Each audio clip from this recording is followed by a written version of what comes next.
So Ayya, welcome to the Shire in this beautiful part of the world. Our house is just up there on the hill. So how have you been this last few months? Well, it's certainly been a kind of apocalyptic year, but not too bad because COVID is kind of like how monks and nuns live anyway. You know, just a quiet life. Yeah. But you know, I think a lot of people have turned towards meditation and, you know, seeking solace in more meaningful things. So a lot of people have actually been coming to me for counselling and online teachings because they really didn't have any other options. You know, they didn't have a lot going on, and that was really challenging for a lot of people. So yeah, I've been busy actually. And I'm also starting a monastery in Tasmania when the border opens. Yep. Yeah. So clearly there's a lot of fear and anxiety in the world with all that's been happening. What, in your opinion, would be something good for people to adopt in these trying times? I mean, I think what is so challenging for so many people is the kind of breakdown of their routine and the breakdown of how they take their self-value in terms of their routine in their job, and all of their routine has been disturbed, and all of the things that they thought were solid and secure that they were basing their identity on have fallen apart, those structures. And we're also, you know, being exposed to some very brutal truths that less privileged people have always known, like the police brutality and poverty and so many other things. We're becoming more aware of that because we're a global village. And I think just kind of learning to be okay with not being okay. You know, that you don't always have to have it together. That life doesn't always guarantee security. To learning to be at home in the homeless home. Yep. And to... That's nice. I mean, in truth, you know, no one can promise you security.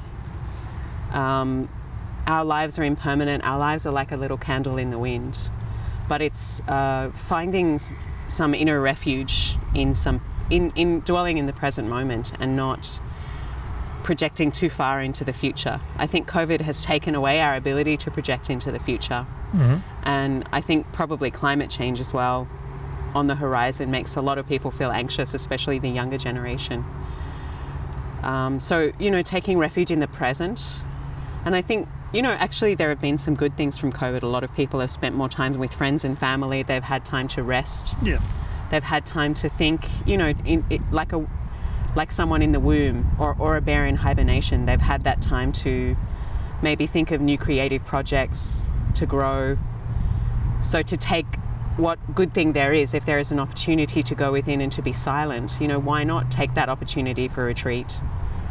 But learning to live in the present moment and learning to be okay with uncertainty and the fact that things do change, and maybe developing like a regular meditation practice to come back to that silence, that peace, to realize that whatever anxiety you have, whatever thoughts you have those thoughts, but you have suffering, but you are not suffering. They come and go, you know, to be the sky, not the weather, to be the big blue, not the clouds, you know, to find that anchor of peace in everything that's changing in the world. Yeah.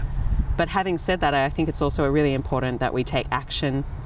If there's something that we believe is important, like Black Lives Matter or, you know, affordable housing, whatever our issue is, the environment, you know, to take issues seriously, to stand up and be counted for those things. Yeah. And to not spread further discord, further hate, but to stand up for what is right, you know. Lovely. There's a lot of wisdom there, which is your name, Yeshe. Perhaps if I can ask you to expand as to the meaning from the Buddhist tradition, the word wisdom. Right. Oh, that's a very big topic. Wisdom. I mean, in Buddhism we say that wisdom and compassion are like two wings of the bird. You know, you need both. Yeah. And, you know, wisdom without compassion is like the scientist experimenting on animals, you know, more interested in finding some kind of scientific truth, but at the expense of the life he's experimenting on. Whereas compassion without wisdom can be blind. So we need both. Yeah. I mean, I think in terms of Buddhism, wisdom is understanding the interconnectedness of everything, that we are intimately connected. And to rest in the sacred, to rest in peace, is to see ourselves in everything, in all of heaven and earth, and to understand that the earth is part of us, the elements are part of us, we can't live without them. And therefore our well-being, our destiny lies together, lies in caring for each other, lies in caring for the earth and the elements. They're our second self. Without them, we can't exist. So wisdom, from my point of view, is interconnectedness, and that gives rise to compassion and understanding. And when there is understanding, there is tolerance, there is empathy, there is dialogue.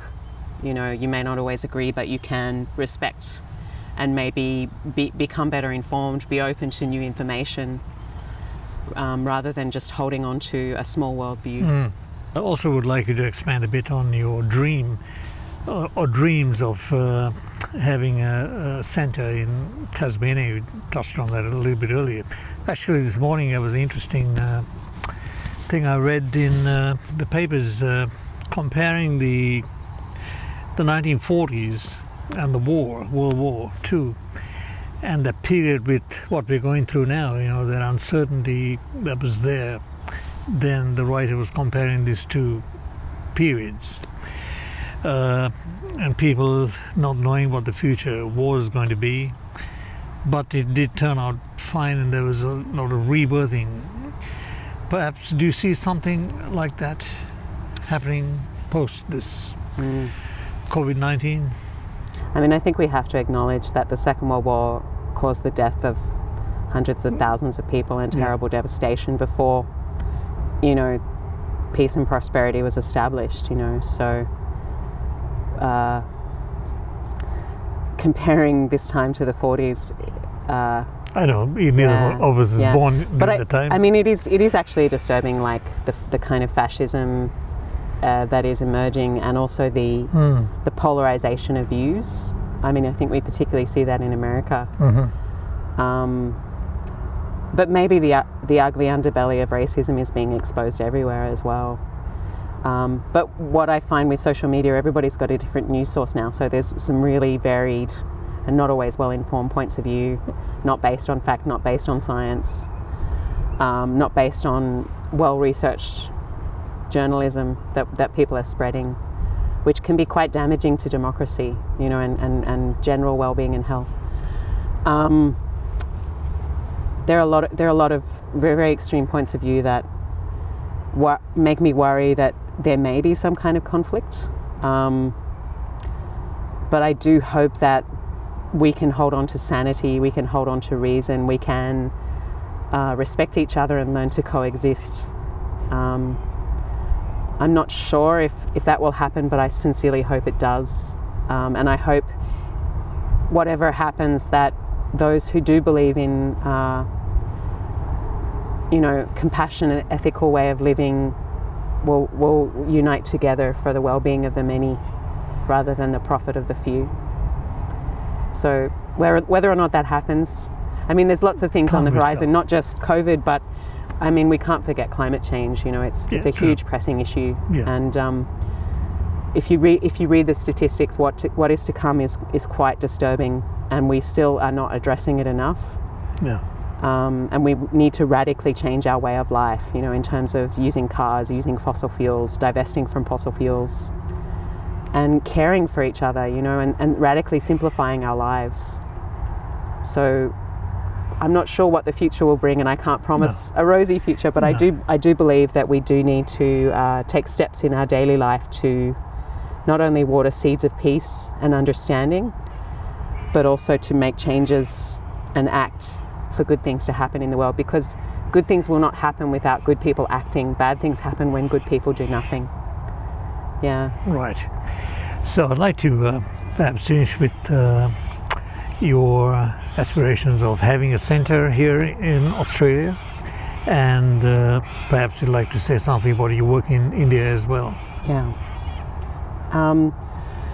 For a long time I've kind of hoped or, you know, wished that perhaps something would manifest, someone would donate something. That's kind of the Buddhist tradition, that because I've spent my life in an Indian slum, like I've spent a decade there, I don't have because I do that work and I live by donations, I don't have an income, like a 9-to-5 job. But it has been very hard over 20 years as a nun to kind of raise the money. So I'm basically have decided, okay, I'll go to Tasmania because it's very good for climate change in terms of the temperature, and also affordable. It's affordable and very beautiful.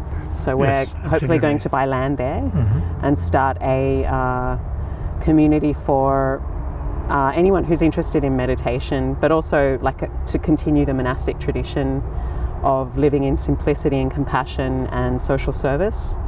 And this kind of rare tradition of meditation, but also empowering women because they traditionally were marginalized in Buddhism. They couldn't take full ordination, and their spiritual capacity was denigrated by the Buddhist patriarchy.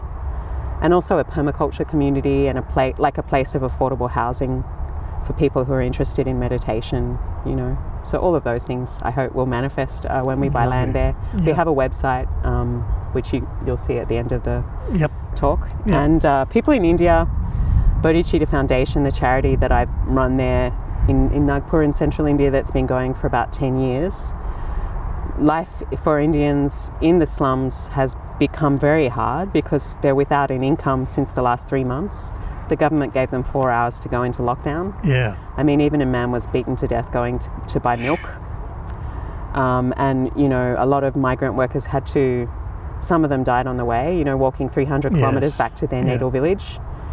The video footage was shocking. Merciless landlords evicting them, in the middle of the heat of summer, like 47 degrees.